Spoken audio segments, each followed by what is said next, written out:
अब आप सुनेंगे आंवला नमी की कथा। एक राजा था, उसका परम था। वो रोज 1.25 मन आंवले दान करके ही खाना खाता था। इससे उसका नाम आंवला राजा पड़ गया। एक दिन उसके बेटे बहू ने सोचा कि राजा इतने सारे आंवले को रोजाना दान करते हैं, इस प्रकार तो एक दिन सारा खजाना खाली हो जाएगा। इसलिए बेटे ने राजा से कहा कि उसे इस तरह दान करना बंद कर देना चाहिए। बेटे की बात सुनकर राजा को बहुत दुख हुआ और राजा रानी महल छोड़कर वृंदावन जंगल में जाकर बैठ गया।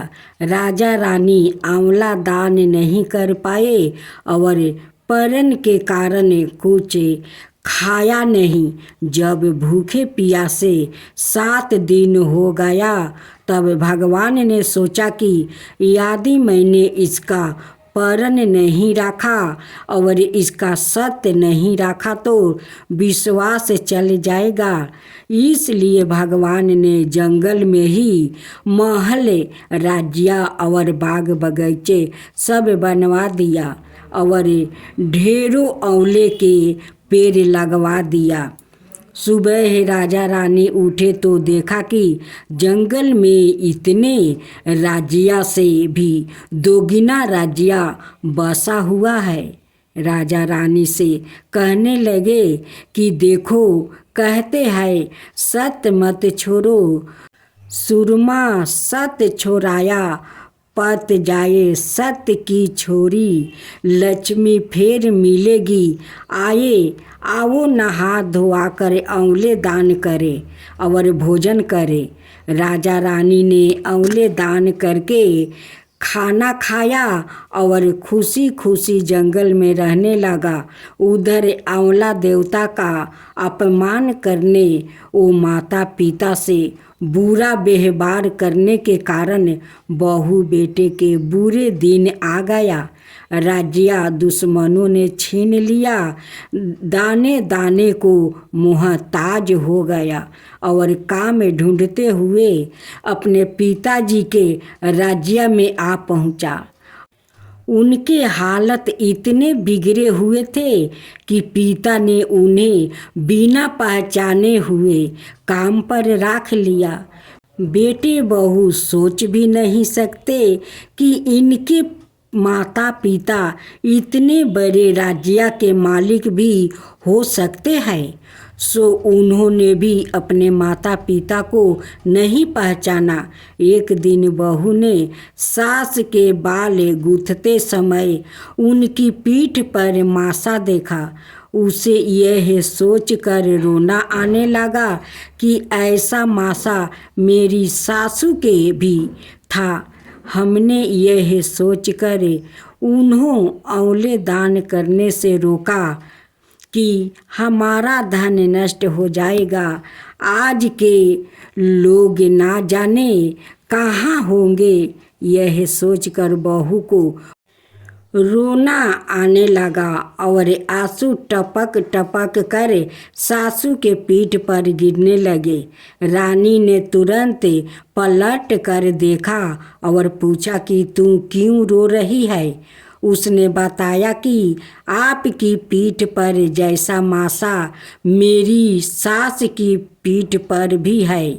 हमने उन्हें आंवले दान करने से मना कर दिया था, इसलिए वो घर छोड़कर कहीं चले गए। तब रानी ने उन्हें पहचान लिया, सारा हाल पूछा और अपना हाल बताया। अपने बेटे बहू को समझाया कि दान करने से धन कम नहीं होता है, बल्कि बढ़ता है। बेटे बहू भी अब सुख से राजा रानी के साथ रहने लगे। हे भगवान, जैसा राजा रानी का सत्य रखा वैसे ही सबका सत्य रखना। कहते सुनते सारे परिवार को सुख रखना। अब आप सुनेंगे नवग्रहों की कथा। किसी गांव में 2 भाई बहन रहते थे। एक बार भाई अपनी बहन से मिलने जा रहा था। रास्ते में एक सांप बैठा था जो भाई को डांसने को तैयार था। भाई ने सांप से विनती की, तू मुझे मत डांस, क्योंकि मैं अपनी माँ का इकलौता बेटा हूँ और अपनी बहन का भी एक भाई हूँ। सांप नहीं माना। उसने कहा कि तेरी 9 ग्रहों की दशा चल रही है, मैं तो तुझे डांसूंगी ही। भाई बोला कि ठीक है, तुझे डांसना ही है तो डांस लेना, लेकिन मुझे अपनी बहन से मिल कर आने दे। सांप फिर बोला कि क्या पता तुम इस रास्ते से आए कि ना आए, इसलिए मुझे तो अभी डांसने दे। भाई ने सांप से कहा कि ठीक है, तुझे मुझ पर विश्वास नहीं है तो मेरे साथ मेरे थैले में बैठ जा। उसने सांप को अपने थैले में रखा और ऊपर से उस पर फूल पत्ते रख दिया। भाई बहन के घर पहुंचा तो उस समय बहन 9 ग्रहों की कहानी कह रही थी। बहन ने कहा कि भाई तू पहले बैठ जा, पहले मेरी कहानी कहेंगे, फिर दोनों बात करेंगे। बहन ने कहानी शुरू की।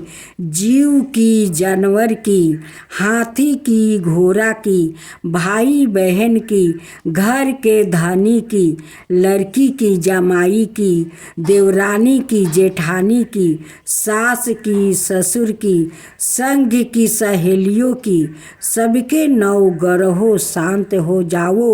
ग्रहों चले 8 पग बंधा, चले 4 पग सांप, बिच्छू भंवरे सब भागे में जाए। कहानी कहकर बहन खड़ी हो गई। बहन ने अब भाई की सुध ली और कहा कि भाई इस थैले में क्या लाया है। भाई बोला, बहन कुछ नहीं लाया हूँ, लेकिन बहन ने ज़बरदस्ती थैले छीन लिया और जब खोला तो उसमें रखे बेल पत्ते, फूलों, केले, संतरे बन गया और जो सांप रखा था वो हार बन गया। केले संतरे उसने बच्चों को दे दिया और हार खुद ही पहन लिया। हार पहन कर घर से बाहर आई तो भाई बोला कि बहन तू तो बहुत गरीब थी, फिर यह हार कहाँ से आया। बहन बोली कि हाँ भाई, मैं तो गरीब थी और यह हार तो तू अपने थैले में रख कर लाया है। भाई को आश्चर्य हुआ। उसने कहा कि थैले में तो मैं अपनी मौत का सामना लाया था, यह हार तो मैं तेरे लिए नहीं लाया था। फिर उसने कहा कि मेरे थैले में तो सांप था और तेरी कहानी कहने से यह सांप हार में बदल गया। भाई बोला कि यह मेरे भाग्य का है, इसे तू ही रख ले। बहन ने भाई से कहा कि तेरी 9 ग्रहों की दशा चल रही है, तू घर जाकर भाभी से कहना कि वो 9 ग्रहों की कहानी कहेगी। भाई घर पहुंचा और अपनी पत्नी से उसने कहा कि मेरी 9 ग्रहों की दशा चल रही है, इसलिए मैं 9 ग्रहों की कहानी कहेंगे। भाई पत्नी से बोला, तू कहे मैं सुनूंगा, मैं कहूँ तू सुनना। चावल चीनी के दाने ला, लोटा भर पानी ला। उसकी पत्नी एक लोटे में चावल चीनी के दाने डालकर ले आई। कहानी कही, जीव की, जानवर की, हाथी की, घोड़े की, कुत्ते की, बिल्ली की, देवरानी की, जेठानी की, सास की, ससुर की, घर की, धनी की, बहन की, भाई की, सबके 9 ग्रहों शांत हो जाए। ग्रहों चले 8 पग, बंदा चले 4 पग, सांप बिच्छू भंवरे सब भागे में चले जाए। आज रविवार, सोमवार, मंगलवार, बुधवार, बृहस्पतिवार, शुक्रवार, शनिवार, 7 बरों को नमस्कार, धरती माता को नमस्कार, 9 ग्रहों को नमस्कार। जैसे 9 ग्रहों की दशा बहन की, भाई की उतरी, वैसा ही सबकी उतरना। अब आप सुने ब्राह्मण और ब्राह्मणी का गंगा स्नान की कथा।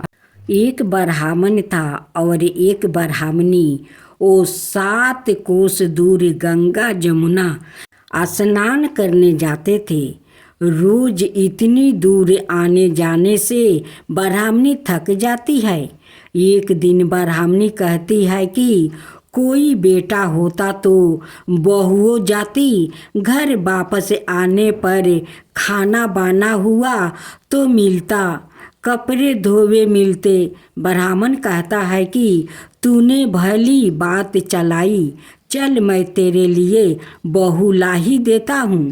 ब्राह्मण फिर बोला कि एक पोटली में थोड़ा सा आटा बांध दे, उसमें थोड़ी सी मोहर असरफी डाल दे। उसने पोटली बांध दी और ब्राह्मण पोटली लेकर चल दिया। चलते चलते कुछ ही दूर एक गांव में जमुना जी के किनारे बहुत सारी सुंदर लड़कियां अपने घर बनाकर खेल रही थी। उनमें से एक लड़की बोलती है कि मैं तो अपना घर नहीं बिगाड़ूंगी, मुझे तो रहने के लिए यह घर चाहिए। उसकी बात सुनकर ब्राह्मण के मन पर वही लड़की छा गई और मन ही मन सोचने लगा कि बहू बनने के लायक यही लड़की ठीक रहेगी। जब वो लड़की जाने लगी तो ब्राह्मण भी उसके पीछे चला और जब वो लड़की अपने घर पहुंचती है तब ब्राह्मण बोलता है, बेटी कार्तिक का महीना है, मैं किसी के यहाँ खाना नहीं खाता हूँ।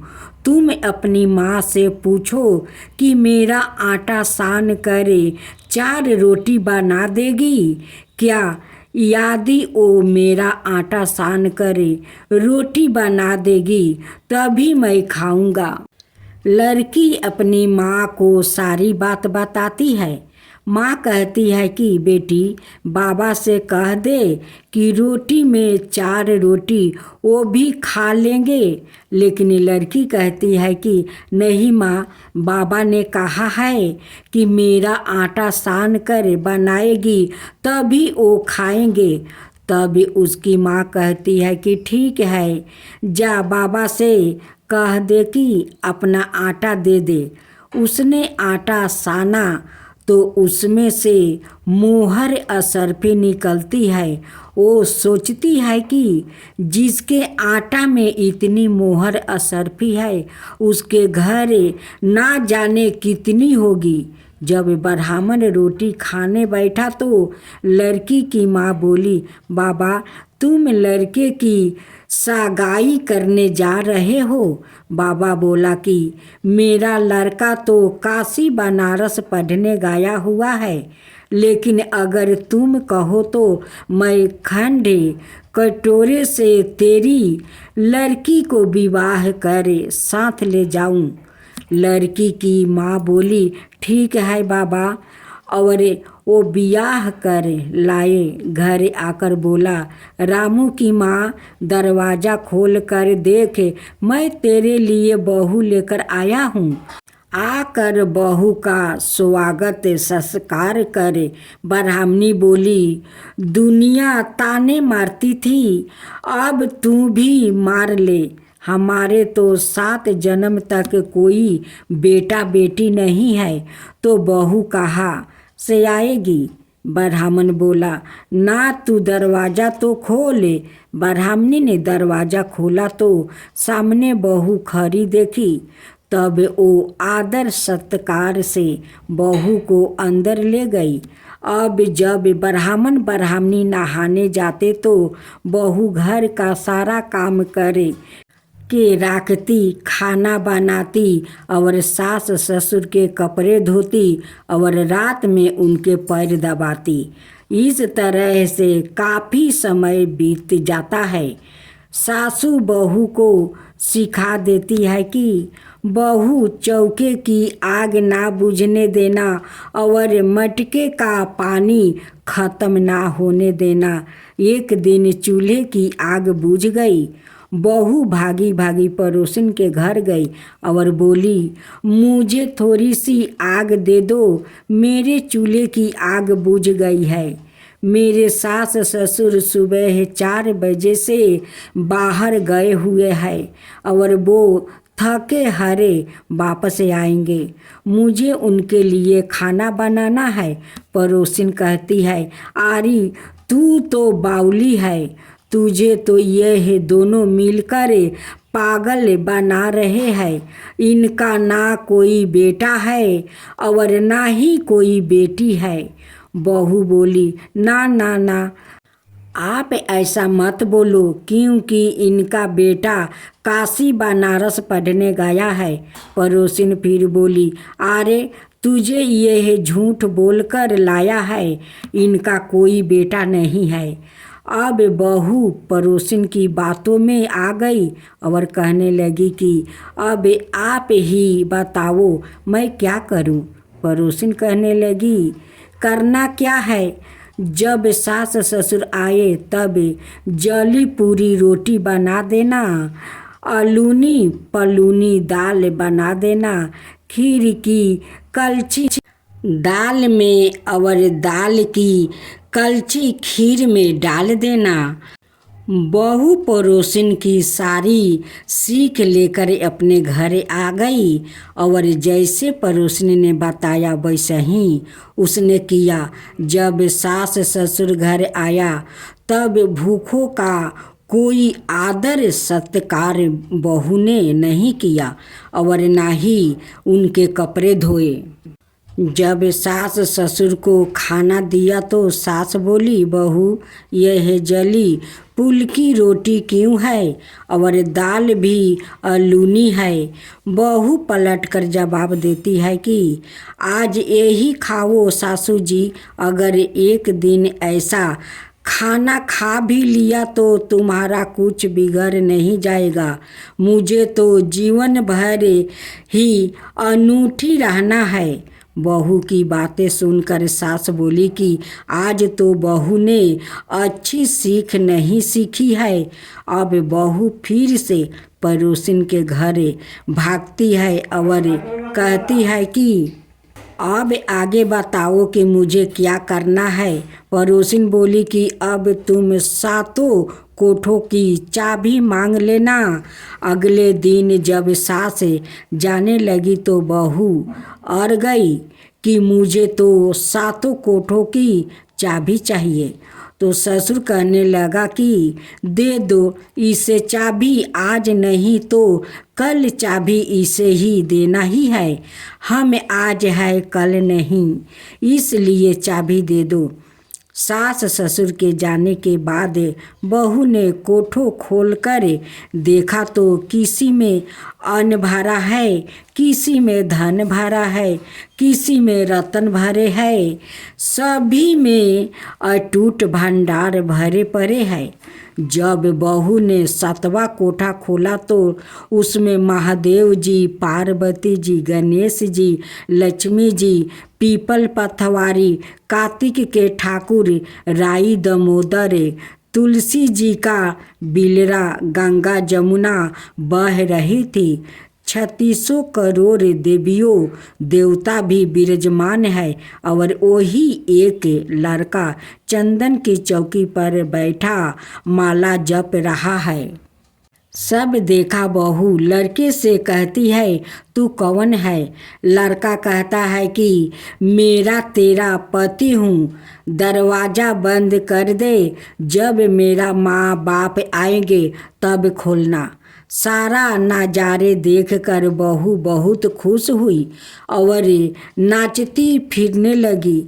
16 श्रृंगार कर सुंदर वस्तु पहने ओढ़े सास ससुर का इंतजार करने लगी। इनके लिए 36 प्रकार के पकवान बना कर रखे। सास ससुर जब वापस आए तब उसने उनका बहुत आदर सत्कार किया, उनके कपड़े धोए, उनके पैर दबाया। बहू सास के पैर दबाते कहने लगी कि माँ जी, आप इतनी दूर 12 कोस यात्रा करके गंगा जमुना का स्नान करते जाती हो, थक जाती हो, तो तुम घर में ही स्नान क्यों नहीं करती हो। बहू की बात सुनकर सास कहने लगी कि भाला गंगा जमुना भी घर में बहा करती है क्या। बहू बोली हाँ माँ जी, बहती है, चलो मैं आपको दिखाती हूँ। उसने 7वां कोठा खोलकर दिखाया तो उसमें गणेश, लक्ष्मी, महादेव, पार्वती, पीपल पथवारी माता लहरा रही है, तुलसी जी लहरा रही है, कार्तिक के ठाकुर राई दामोदर, गंगा जमुना बह रही है, 36 करोड़ों देवी देवता विराजमान है और वही तिलक लगाए चंदन की चौकी पर एक लड़का माला जप रहा है। माँ ने कहा कि तू कौन है। लड़का बोला माँ, मैं तेरा बेटा हूँ। बुढ़िया फिर बोली तू कहाँ से आया है। लड़के ने कहा कि मुझे कार्तिक देवता ने भेजा है। बुढ़िया कहती है कि बेटा, यह दुनिया कैसे जानेगी, कैसे जानेगा, मेरा घर का धनी क्या जानेगी, देवरानी जेठानी क्या जानेंगे, मेरा अगल बगल पड़ोस की तू मेरा ही बेटा है। बुढ़िया ने विधन पंडितों से सलाह ली तो वो बोले इस पर बहू बेटा साथ खड़े हो जाए और उस पार बुढ़िया खड़ी हो जाए। बुढ़िया ने चाम में चमड़ा की अगिया ब्लाउज पहनी हो, छाती से दूध की धारा निकले, बेटे की दाढ़ी मोछ भीगे, पवन पानी से गांठ जोड़ा बांधे तो जब जाने कि यह बुढ़िया का ही बेटा है। उसने ऐसा ही किया। चाम की अंगीठियाँ फट गई, छाती में से दूध की धारा निकली, बेटे की दाढ़ी मोछ भीग गई, पवन पानी से बहू बेटे का गेट जोड़ा बंध गया। ब्राह्मण ब्राह्मणी की खुशी का पार ना रहा, वो बहुत खुश हुए। हे कार्तिक के ठाकुर राई दामोदर, भगवान ने जैसे बहू बेटा को दिया वैसा ही सबको देना। अब आप सुनेंगे राई दामोदर की कथा। एक समय की बात है, एक छोटी सी लड़की थी जो कार्तिक नहाया करती थी। कार्तिक का महीना पूरा हुआ तो सब कहने लगी कि गंगा जाए या जमुना जाए या हरिद्वार होकर आए। एक स्त्री बोली कि मैं तो राई दामोदर भगवान को जिमाऊंगी। सब पूछने लगी कि वो कैसे होते हैं। स्त्री बोली कि मोर मटुक, गले में बैजंती माला और हाथ में पीतम्बर, ऐसे होते हैं राई दामोदर भगवान। वो लड़की अपने घर आई, भगवान की रसोई बनाई, मंदिर में आई, बोली आओ मेरे भगवान आओ जिमो। मंदिर में भगवान नहीं मिले, मंदिर से शहर में गई, शहर से जंगल गई, जंगल से पहाड़ों पर चढ़ गई, भगवान को पुकारते सुबह से शाम हो गई। भगवान लड़की को पहाड़ पर चढ़ते देखे, बोले कि यह तो ऊपर से गिरकर मर जाएगी और मेरे सिर इसकी हत्या लगेगी, इसे दर्शन देना ही होगा। भगवान ब्राह्मण का रूप धारण कर आए और बोले, चल बेटा, मैं तेरा भगवान हूँ, तू मुझे जिमा दे। लड़की बोली कि नहीं, तू मेरे भगवान नहीं हो। ब्राह्मण बोला कि तेरे भगवान कैसे है? उसने कहा, मेरे भगवान तो मोर मटुक वाले, गले में बैजंती माला पहने हुए है, हाथ में पीतम्बर लिए हुए है। ब्राह्मण बोला, अच्छा ऐसे है तेरे भगवान? हाँ ऐसे है मेरे भगवान। अब भगवान ने लड़की के सामने अपना चतुर्भुजा रूप दिखाया। अब लड़की खुश हो गई और बोली कि हाँ तुम ही हो मेरे भगवान। अब आगे आगे वो छोटी लड़की भाग रही थी और पीछे भगवान आ रहे थे। भागते भागते संग की सहेलियों से बोली कि मेरे घर मेरे भगवान आए हैं। उनमें से किसी एक ने कहा कि देखो तो इसके भगवान कैसे है। जिनके भाग्य में भगवान के दर्शन लिखे थे उन्हें हो गया। हे राई दामोदर भगवान, जैसे आपने लड़की को दर्शन दिया वैसा ही सबको देना। अब आप सुनेंगे खिचड़ी बेला की कथा। किसी गांव में एक बुढ़िया रहती थी और वो कार्तिक का व्रत रखा करती थी। उसके व्रत करने के समय कृष्णा भगवान आते और एक कटोरा खिचड़ी का राख कर चले जाते। बुढ़िया के पड़ोसन में एक औरत रहती थी। वो हर रोज यह देखकर ईर्ष्या करती थी कि इसका कोई नहीं है, फिर भी इसे खाने के लिए खिचड़ी मिली ही जाती है। एक दिन कार्तिक महीने का स्नान करने बुढ़िया गंगा गई। पीछे से कृष्णा भगवान उसका खिचड़ी का कटोरा रख गया। पड़ोसन ने जब खिचड़ी का कटोरा रखा देखा तो पड़ोसन इधर उधर देखी और देखी कि बुढ़िया नहीं है। तब वो कटोरा उठाकर घर के पिछुआरे फेंक आई। कार्तिक स्नान के बाद बुढ़िया घर आई तो उसे खिचड़ी का कटोरा नहीं मिला और वो भूखी ही रह गई। बार बार एक ही बात कहती है कि कहाँ गई मेरी खिचड़ी और कहाँ गया मेरा खिचड़ी का कटोरा। दूसरी और पड़ोसन ने जहाँ खिचड़ी गिराई थी वहाँ एक पौधा उगा जिसमें 2 फूल खिले थे। एक बार राजा उधर से निकला तो उसकी नज़र उन दोनों फूलों पर पड़ी और वो उन्हें तोड़कर घर ले आया।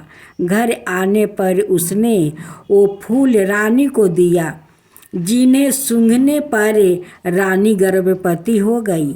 कुछ समय बाद रानी ने 2 पुत्रा को जन्म दिया। वो दोनों जब बड़े हो गया तब वो किसी से भी बातें नहीं करते थे, लेकिन जब वो दोनों शिकार पर जाते तब रास्ते में उन्हें वही बुढ़िया मिलती जो अभी भी यही कहती कि कहाँ गई मेरी खिचड़ी और कहाँ गया मेरा खिचड़ी का कटोरा। बुढ़िया की बात सुनकर वो दोनों कहते कि हम है तेरी खिचड़ी और हम है तेरा बेला। हर बार जब भी वो शिकार पर जाते तो बुढ़िया यही बात कहती और वो दोनों वही उत्तर देते। एक बार राजा के कानों में यह बात पड़ गई। उसे आश्चर्य हुआ कि दोनों लड़के किसी से नहीं बोलते, तब यह बुढ़िया से कैसे बात करते हैं। राजा ने बुढ़िया को राजमहल बुलवाया और कहा कि हमसे तो किसी से यह दोनों बोलते नहीं है, तुमसे यह कैसे बोलते हैं। बुढ़िया ने कहा कि महाराज, मुझे नहीं पता कि यह कैसे मुझसे बोल लेते हैं। मैं तो कार्तिक का व्रत करती थी और कृष्णा भगवान मुझे खिचड़ी का बेला भर कर दे जाते थे। एक दिन मैं स्नान करके वापस आई तो मुझे वो खिचड़ी नहीं मिली।